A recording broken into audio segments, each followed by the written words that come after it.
So the first question for this week's video response is learning disabilities and intellectual disability. How are they different when it comes to diagnosing them?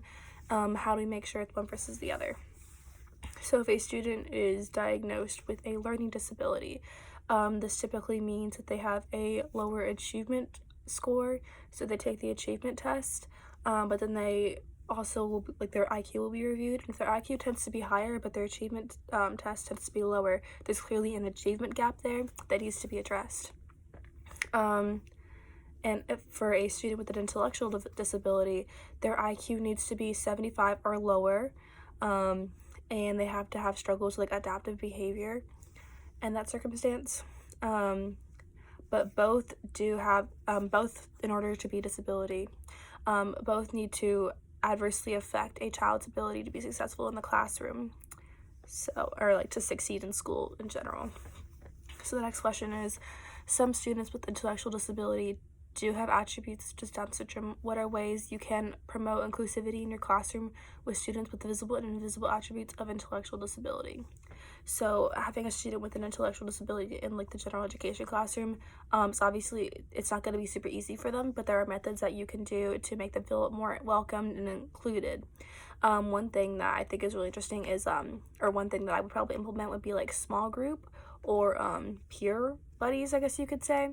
So that would be pairing a student with an intellectual disability with a regular general education student, and that way they can work together.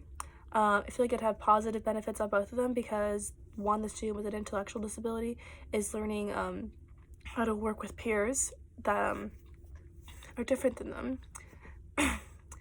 And then the other student without a disability is able to work with the student with an intellectual disability and kind of just change the stigma of what someone with a disability would be like, being able to be inclusive and welcoming and inviting.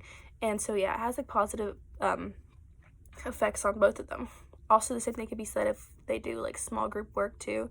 It's having maybe 2 students with an intellectual disability working with 2 other students who don't have a disability. It just promotes cooperation and teamwork.